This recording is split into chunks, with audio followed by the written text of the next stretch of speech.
rain. Christ, it never stops in this godforsaken city.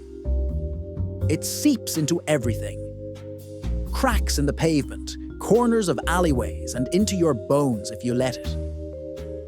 People walk around like they own the damn streets, coffee cups in hand, heads down, pretending the shadows won't eat them alive. Newsflash: the shadows don't give a shit. And neither do I. Another night, another corpse. Name: Elliot Harris. 28. Accountant. Guy probably thought life was a straight line. Work, bills, maybe a girlfriend who's slowly losing interest. But life doesn't care about boring little plans. It doesn't ask. And tonight, it ripped him a new one. I lit a cigarette, the glow barely cutting through the drizzle. Smoke curled around my fingers like it knew secrets it wasn't telling. I'm no saint. I don't pretend to be. But murder gets under your skin. And Elliot, poor bastard, got under the city's skin and it spat him out into an alley. The alley was tight, suffocating. A tunnel for rats and assholes who never see daylight. Cobblestones slick with rain, reflected flickering neon like shards of broken promises. Elliot lay sprawled, coat soaked, face pale and twisted like life itself had given him a brutal shrug.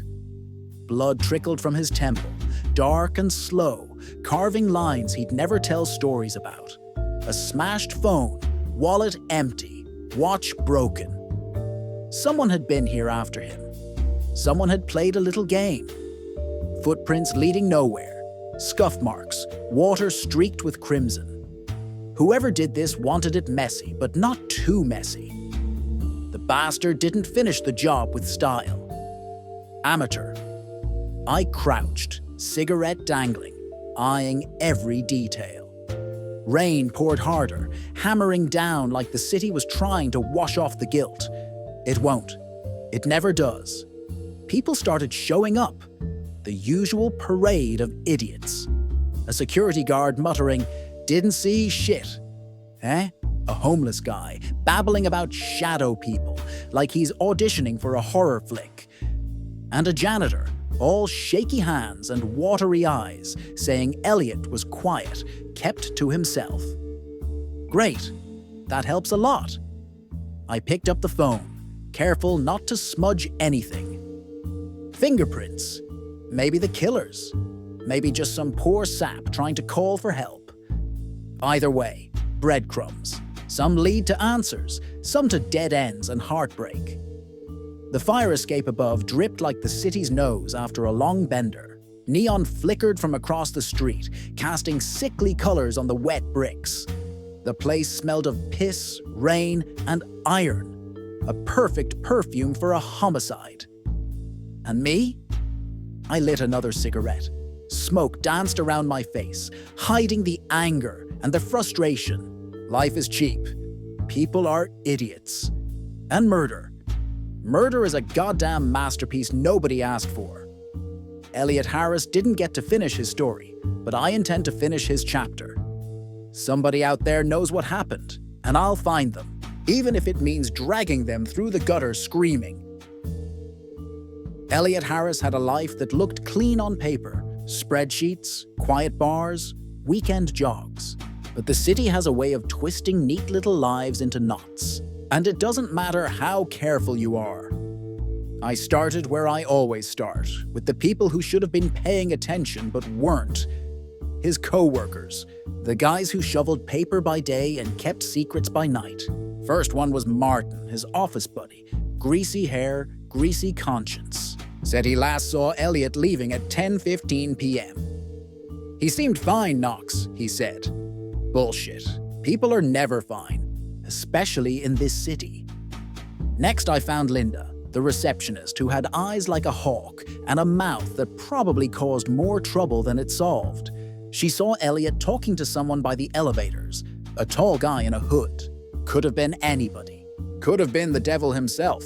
Linda didn't know. Nobody knows until it's too late.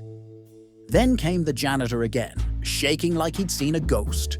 He muttered about a figure lurking near the back exit, someone who didn't belong. I wanted to slap him, shake some sense into him, but that's not my style. People like him are fragile, and fear makes people honest in the weirdest ways. Evidence was piling up, messy and contradictory. CCTV showed a figure in a hoodie moving fast, too fast to catch clearly. Footage grainy enough to give anyone an alibi. The rain had washed away fingerprints, smeared the blood like the city was trying to erase its sins. Classic move. The bastard was careful, or lucky, probably both. I poked around his apartment next.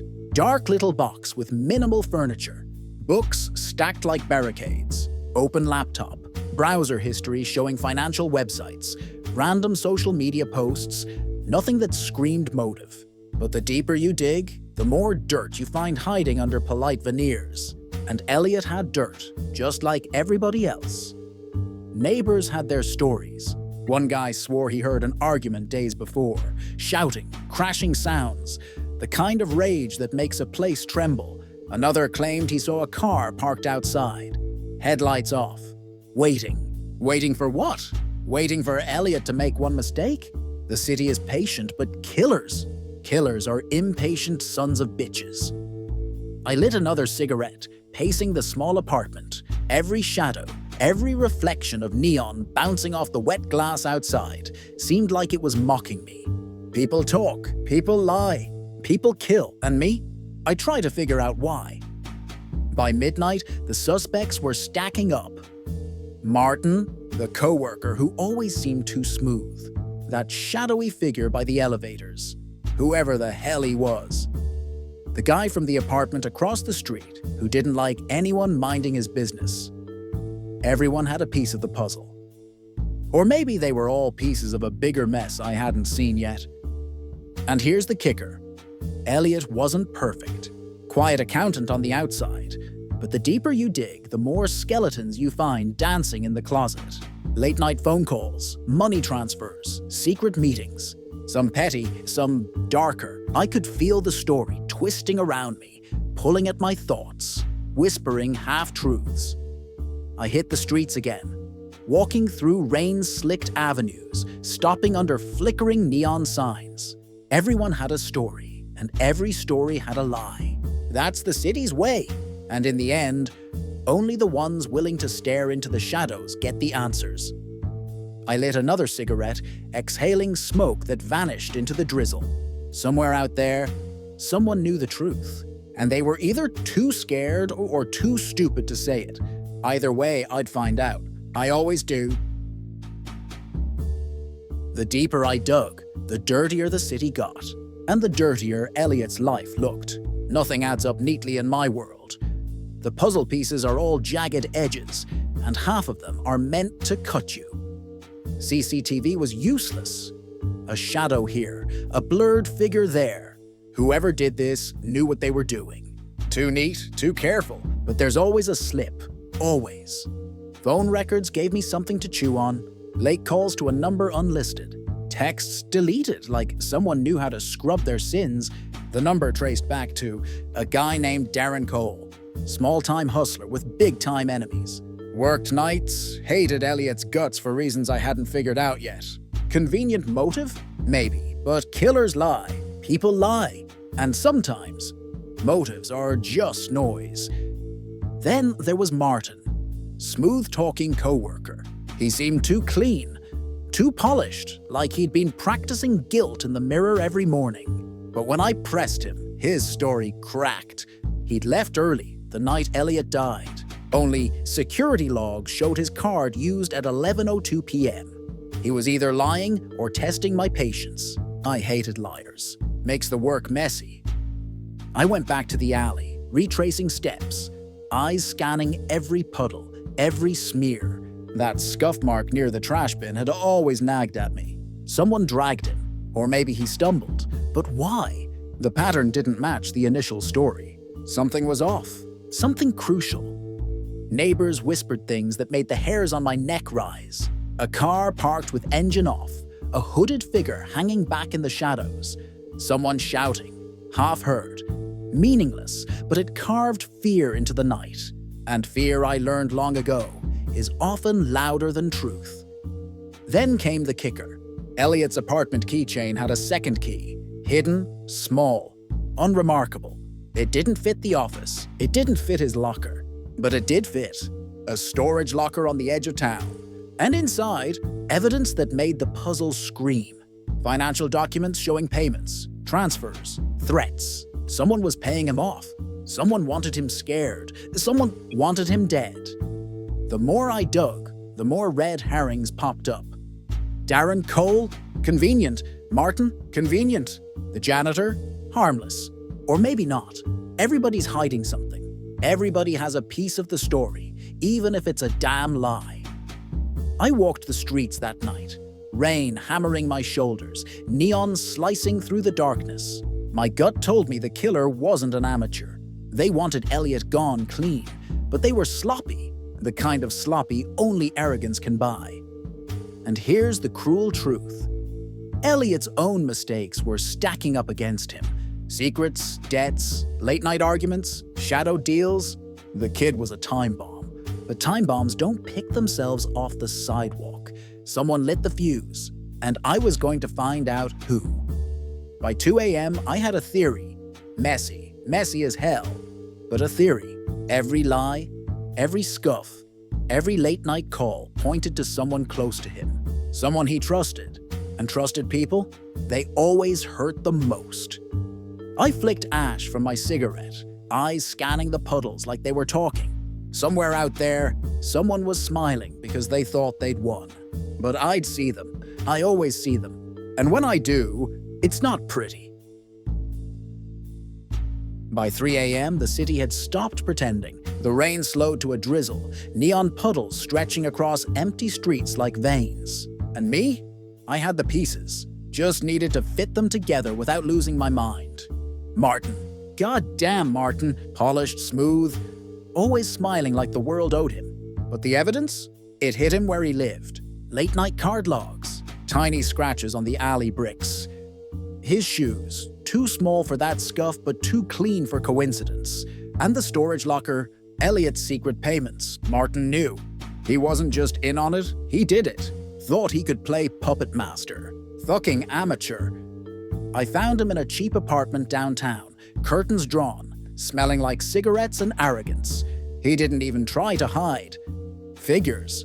Only the guilty feel untouchable. Knox, he said, smirk like he'd rehearsed it in the mirror. You shouldn't be here. Yeah, I said, voice low. Funny. Neither should you. Rain pounded the window behind him, drumming a rhythm like the city was counting down to judgment. Martin's eyes flicked to the shadows, then back. It was supposed to be clean, he said. He owed me, I didn't mean to. Shut the fuck up, I snapped, stepping closer. Every word, every pause, every pathetic excuse was a nail in his coffin. He wasn't scared yet, but that would change. People always break. I laid it out. Alley scuff marks, late-night card log, phone call to Darren Cole, which Martin used as a distraction, Elliot's fear, the storage locker with the evidence he thought hidden. Every thread tied him to the murder. You killed him, I said simply. No drama, just truth. You dragged him down that alley, left him bleeding, thinking nobody would notice. You counted on the rain to hide your tracks. But you forgot one thing. Yeah, what? He sneered. I watch the city, and the city watches me. His smirk faltered. I saw it crack, just a hair, and that was enough. Fear, regret, shame. All the things the city collects and gives back when you least expect it. Martin tried to bluff his way past, but the story was done. Every lie, every misstep, every sloppy detail stacked against him like a concrete wall. He faltered, stammered, tried to throw blame, but I didn't flinch. By the time the cops arrived, Martin wasn't smiling anymore, just wet, shaking and defeated. Rain washed over him like a judgment no jury could deliver. Justice isn't clean. It isn't pretty, but it works. Sometimes. I watched him being led away, neon reflections dancing across the wet asphalt. The city didn't care, and neither did I. Murder solved. But nothing really changes. Not here. Not ever. Martin's cuffs clicked, echoing off the wet alley walls. The city didn't cheer, didn't sigh, didn't even blink. It just kept breathing, indifferent, like it always does. Rain slicked streets, neon reflections, or the smell of wet asphalt and iron. That's the city's lullaby. And life goes on. I lit a cigarette, smoke curling around my fingers. Justice was served. Technically, killer caught, motive uncovered, case closed on paper. But the streets don't care about paper. They remember the screams, the fear, the blood that stains sidewalks long after it's dried. And so do I. Elliot Harris is gone. Another life erased by greed, stupidity, and human failure. And me? I'll keep walking these streets, following trails, watching shadows, listening to the whispers that everyone else ignores. Someone else will die. Someone else will make the mistakes we all do. And someone else will need me to find the truth. Neon flickered above. The rain slowed to a drizzle. I exhaled smoke, letting it vanish into the night. There's a pattern in this chaos, a rhythm only a few can see. Murder leaves a mark, lies leave a mark, regret leaves a mark. I see them all. I turned away from the alley, boots splashing puddles. The city swallowed me back into its shadows. Another case solved. Another story closed. But the streets? They'll never forget, and neither will I. The night waits, always.